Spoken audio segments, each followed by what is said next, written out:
And I really do think in 2020, which is an amazing and interesting and very unusual and uncertain time for us all to be alive, that we need guidance. We need lessons. We need whatever we can to motivate us, to get us going, to keep it, just remind us of what's most important. People.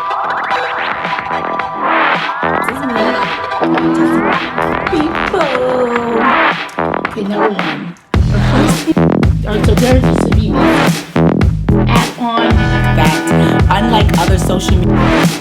Hi, it's JJ Gat. Welcome back to my channel. For those of you who are new, I invite you to like, subscribe, and hit the notification bell if you like what you see on this channel and on this video today.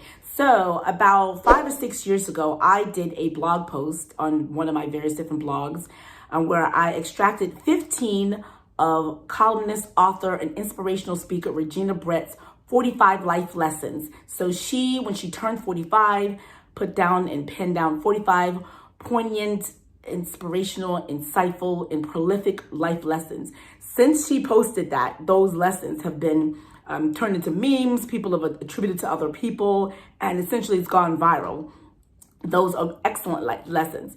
I found recently when I was cleaning out this YouTube channel, for those of you who don't know this, I rebranded this YouTube channel for Pinterest marketing. It's been a while around for a long time. Go back and dig into the archives, dig into the crates. You're going to see concert videos, you're going to see political rants, you're going to see a hodgepodge of various different things. So while creating playlists, I discovered this video I did of 15 life lessons, and they were really good, if I do say so myself. And I really do think in 2020, which is an amazing and interesting and very unusual and uncertain time for us all to be alive, that we need guidance. We need lessons. We need whatever we can to motivate us, to get us going, to keep it, just remind us of what's most important. Whether you're a man, woman, and child, whether you're in school, whether you're in work, whether you're a business, whatever you are, I think these lessons from Regina Brett could help you. So anyway, I did my interpretation of those 15 lessons. My makeup is a mess. I didn't look that great, but look at the lessons. That's the most important thing. So here they are. Check them out. So here they are. Number one, life is not fair, but it's good. I think what happened is a lot of times in life, we tend to want to look at the negative things that happen or the things that are not fair and just let those unfair, negative things about our lives and our situations consume us so much so that we lose sight of the perspective. In the grand scheme of things, a lot of times where we're sitting or the situation that we're in, there are other people who would like to be in our situation. So for example, I've had a rough past 3-4 years of a lot of bad things happen to me. But for the most part, I think things are going okay. However, notwithstanding all of that, it's important not to harp on the bad stuff because you have it good. I know it's kind of over simplistic, but that's the fact of the matter, is that you'll be more happy with your situation and dwell less on the negative stuff if you keep that in perspective. And I try to do that, always keep that in perspective. Number two, don't buy stuff you don't need. Here's the deal, is that we are pack rats. We purchase lots of different things based on suggestions, based on seeing other people have something we want to buy because, they have it, we like it, we want it, we presume things, and they end up just stacking up in our homes. Right now, I'm looking at a pack of papers that have accumulated over the years, and it's right in front of a attic that has lots of junk. I don't use those stuff. I haven't seen that stuff. I just need to take all that stuff and just throw it away. But, there's things in there that I've purchased and used once or never used and have the tags on them, and that's because we just waste time. So we need to stop wasting time and stop wasting money. Number three, make peace with your past so it doesn't screw up your present. So what that says to me is that a lot of times we harbor resentment. We have something that happened in the past, maybe what someone did us wrong, or we had a traumatic experience in the past, and we let that past experience consume our present and consume our future as well. Because when you can't move forward, you're essentially stopping yourself, your future self, from living the best possible life that your future self can live. And so I know it's easier said than done to just let stuff go in the past, but whether you do it therapy, whether you find a way to speak with a person, have a one-to-one with God, Yahweh, Allah, whoever your spiritual being, if you are a spiritual person. And once you come to this peace with that, you'll find that the lift, the burden, would just kind of like relax, and you can actually focus on what you need to do for the future. And so that's the third one that resonated more, that I think that everyone should do would be better with. Don't compare yourself with others because you have no idea the journey they've been on. That is so true. because especially in the era of social media and with Facebook, there are people who are living their best lives. They're traveling.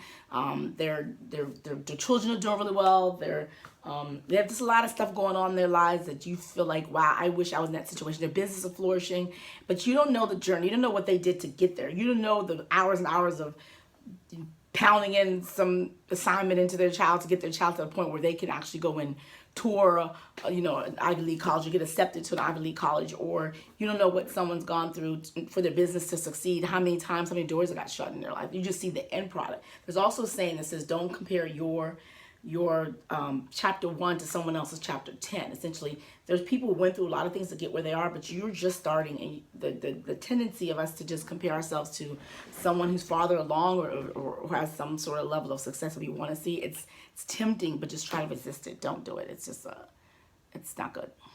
Okay, if a relationship is secret, if you are in a relationship with a person, or you're in a relationship, have a business relationship, any type of relationship where the other party doesn't want other people to know, so you're either not going out often, or you're not going out in public, or they're not answering your call, or you gotta, whatever it is, it seems like they want other people to know about the relationship. So whether you're cheating on a spouse, or whether you are other woman or other man in a relationship, then you shouldn't have those relationships. That's one of the lessons. I don't have much experience with that one, but that's something I think that more people need to be happier.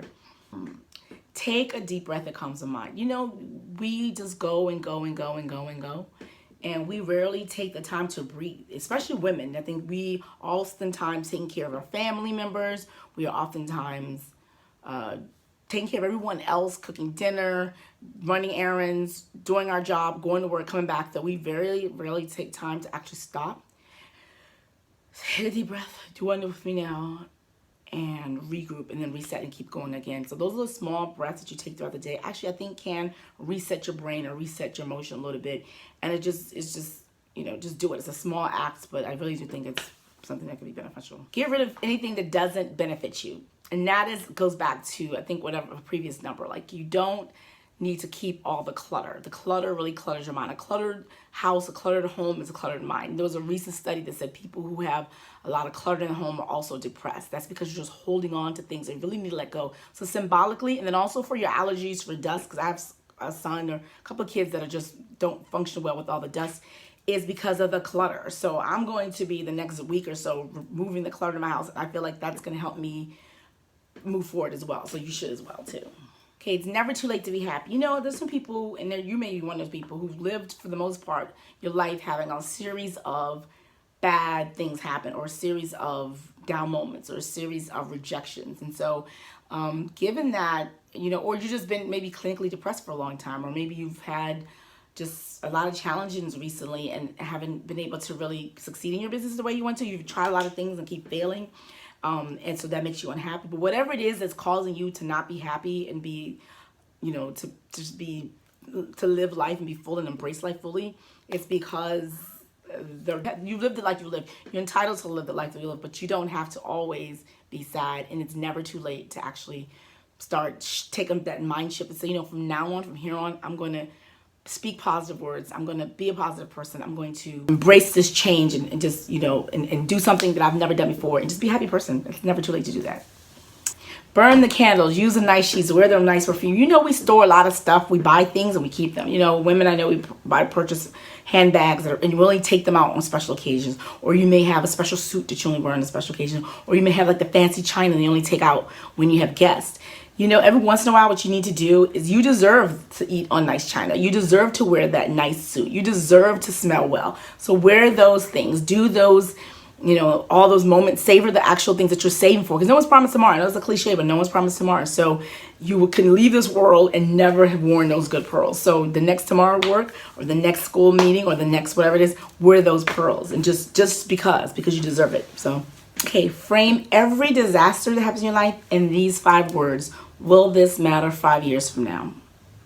Now, what happens with that is that a lot of times we do take, there's traumatic things that happen. There's deaths, there's sicknesses, there is business setbacks, there's legal setbacks, there's financial setbacks. And what happens is they really just make us feel like that's it. Like that's the worst thing can happen. But a lot of times this too shall pass. Another cliche, this one's actually from the Bible, is that, you know, the hard times will pass for the most part. Very few people have their lifetimes of just having hard times. And so whether you have a traumatic cheat, select to approach every single traumatic incident that happens in your life with the attitude that this too shall pass. It will end. I will surmount this hurdle. It's going to get better. We'll be okay.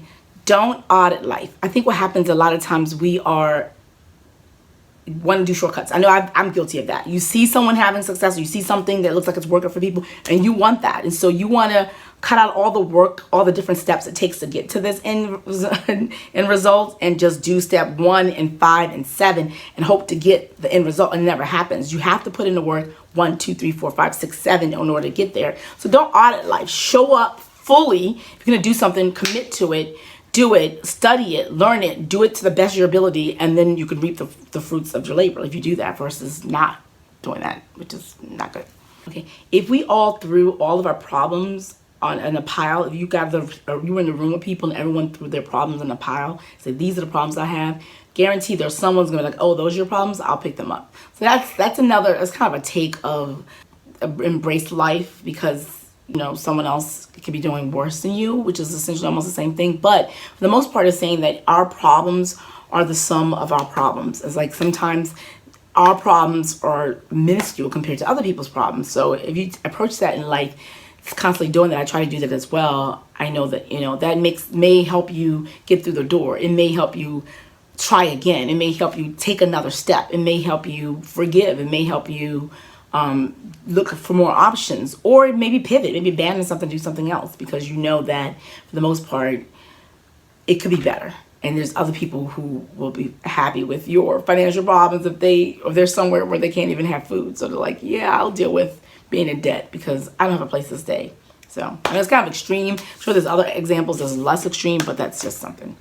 No matter how you feel, dress up and show up. So there's a saying that says, if you want a job that you want, dress the part. So when you go to an interview, dress like how the executive positions you're interviewing for would dress. And you're going to the position as a, you know, executive secretary, or you're going to the position as a, you know, waitress, or whatever positions you're going in, dress the part, dress professionally, but show up and dress the part. And you imagine yourself that you're already in that position, you already have it, you're already hired. And so when you do that, I think there's something to say to that. Last and not least, life isn't tied in a bow, but it's a gift.